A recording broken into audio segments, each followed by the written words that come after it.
Chicken ರೆಸಿಪಿನ ಹೆಂಗೆ ಮಾಡೋದು ಅಂತ ನೋಡೋಣ ಬನ್ನಿ.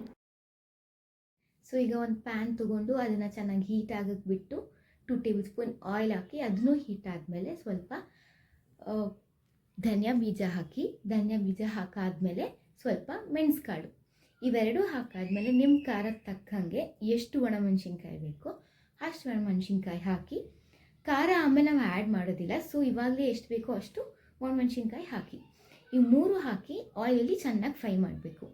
ಯಾವಾಗ ಕರೆಕ್ಟಾಗಿ ಫ್ರೈ ಆಗಿದೆ ಅಂತ ಗೊತ್ತಾಗುತ್ತೆ ಅಂದರೆ ಅದು ಘಮ ಬರುತ್ತೆ, ಘಾಟು. ಆ ಘಾಟ್ ಬಂದಾಗ ಇದು ಫ್ರೈ ಆಗಿದೆ ಅಂತ ಅರ್ಥ. ನೀವೇನಾದ್ರು ತುಂಬ ಫ್ರೈ ಮಾಡಿದ್ರೆ ಸೀದಾಗ ಟೇಸ್ಟ್ ಚೆನ್ನಾಗಿರಲ್ಲ.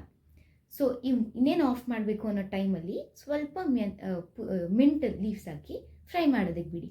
ಆಮೇಲೆ ಆಫ್ ಮಾಡಿ ಇದನ್ನ ಗ್ರೈಂಡ್ ಮಾಡಿ ಇಡಿ.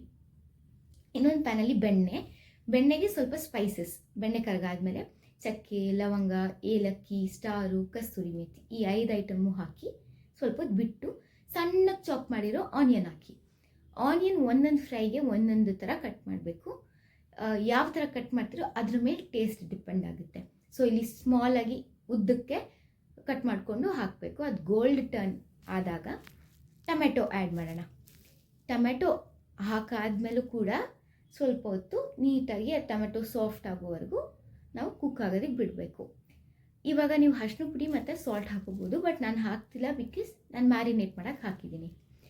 ಇದ್ರ ಜೊತೆಗೆ ಫ್ರೇಗ್ರೆನ್ಸಿಗೋಸ್ಕರ ಸ್ವಲ್ಪ ಪುದೀನ ಹಾಕಿ ಸ್ವಲ್ಪ ಹೊತ್ತು ಫ್ರೈ ಮಾಡಿ ಎಲ್ಲ ಅಬ್ಸರ್ವ್ ಆಗಲಿ, ಆ ಟೇಸ್ಟ್ ಎಲ್ಲ ಆನಿಯನ್ಗೆ ಟೊಮೆಟೊಗೆ ಎಲ್ಲ ಹೋಗೋವರೆಗೂ ವೆಯ್ಟ್ ಮಾಡಿ. ಮತ್ತು ನಾನು ಆಲ್ರೆಡಿ ಮ್ಯಾರಿನೇಟ್ ಮಾಡಿ ಚಿಕನ್ನ ಇಟ್ಟಿದ್ದೀನಿ. ಮ್ಯಾರಿನೇಟ್ ಮಾಡೋದಕ್ಕೆ ನಾನು ಉಪ್ಪು, ಅರಿಶಿನ ಪುಡಿ ಹಾಕಿದ್ದೀನಿ. ನೀವು ಬೇಕಿದ್ರೆ ಖಾರದ ಪುಡಿ ಹಾಕ್ಬೋದು, ಶುಂಠಿ ಬೆಳ್ಳುಳ್ಳಿ ಪೇಸ್ಟ್ ಕೂಡ ಹಾಕ್ಬೋದು.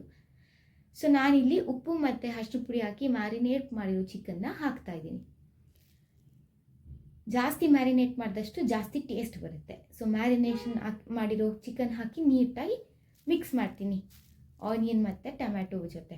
ಮಿಕ್ಸ್ ಮಾಡಾದ್ಮೇಲೆ ನಾನು ಆಲ್ರೆಡಿ ಉಪ್ಪು ಹಾಕಿರೋ ಕಾರಣ ಇವಾಗ ಸ್ವಲ್ಪ ಉಪ್ಪು ಹಾಕ್ತೀನಿ. ಜಾಸ್ತಿ ಉಪ್ಪು ಹಾಕಿದ್ರೆ ತುಂಬ ಉಪ್ಪಾಗುತ್ತೆ. ಸೊ ನೋಡಿಕೊಂಡು ಉಪ್ಪು ಹಾಕಿ ನೀಟಾಗಿ ಮಿಕ್ಸ್ ಮಾಡಾದ್ಮೇಲೆ ಸ್ವಲ್ಪ ಹೊತ್ತು ಬಿಟ್ಟು let's close the lid close ಮಾಡೋದ್ರಿಂದ ಏನಾಗುತ್ತೆ ಅಂದರೆ ನೀಟಾಗಿ ಹಾವಿಯಾಗಿ ಒಳಗಡೆನೆ ಸ್ಟೀಮ್ ಆಗಿ ಚಿಕನ್ ನೀಟಾಗಿ ಬೇಯುತ್ತೆ.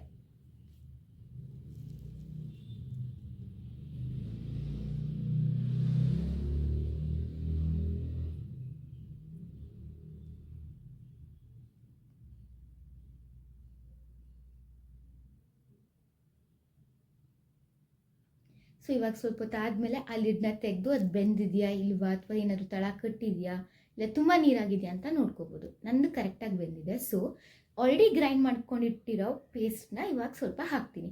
ನಾನು ಫುಲ್ ಪೇಸ್ಟ್ ಥರ ಮಾಡಿದ್ದೀನಿ. ನೀವು ಬೇಕಾದ್ರೆ ತರಿ ಮಾಡ್ಬೋದು, ಬಟ್ ತರಿ ಮಾಡಿದ್ರೆ ತುಂಬ ಬಾಯಿಗೆ ಸಿಗುತ್ತೆ. ಸೊ ಈ ಪೇಸ್ಟ್ ಥರ ಮಾಡಿರೋ ಗ್ರೈಂಡನ್ನ ಹಾಕಿ ನೀಟಾಗಿ ಮಿಕ್ಸ್ ಮಾಡಬೇಕು. ನೀವು ಬೇಕಿದ್ರೆ ಏನಾದರೂ ಗ್ರೈಂಡ್ ಮಾಡ್ಕೊಂಡಿರೋ ತುಂಬ ಖಾರ ಅನಿಸ್ಲಿಲ್ಲ ಅಂತ ಅನಿಸಿದ್ರೆ ನೀವು ಬೇಕಿದ್ರೆ ಸ್ವಲ್ಪ ಖಾರ ಪುಡಿ ಹಾಕೋಬೋದು, ಖಾರ ಪುಡಿ, ಗರಂ ಮಸಾಲ ಏನು ಬೇಕಾದರೂ ಹಾಕೋಬೋದು according to your taste. But ನಾನು ಮಾಡ್ತಿರೋದು ಇಸ್ ಪರ್ಫೆಕ್ಟ್. ತುಂಬ ಖಾರ ಪುಡಿ ಎಲ್ಲ ಹಾಕಿದ್ರೆ ಬೇರೆ ಟೇಸ್ಟ್ ಬಂದುಬಿಡುತ್ತೆ. ಸೊ ಇದು ಮಸಾಲ ಹಾಕಾದ್ಮೇಲೆ ಸ್ವಲ್ಪ ಹೊತ್ತು ಲಿಡ್ ಕ್ಲೋಸ್ ಮಾಡಿದ್ರೆ ಫ್ರೈ ಆಗಕ್ಕೆ ಬಿಡಬೇಕು. ಫ್ರೈ ಆದಮೇಲೆ ನೋಡಿ ಈ ಥರ ಕನ್ಸಿಸ್ಟೆನ್ಸಿ ಸ್ವಲ್ಪ ತಿಕ್ ಬರುತ್ತೆ, ನೋಡೋಕ್ಕೂ ಚೆನ್ನಾಗಿದೆ. ಲಾಸ್ಟಲ್ಲಿ ಇದಕ್ಕೆ ಸ್ವಲ್ಪ ಕೊರಿಯಾಂಡರ್ ಲೀವ್ಸ್ ಹಾಕ್ಬಿಟ್ಟು ಸರ್ವ್ ಮಾಡಿ.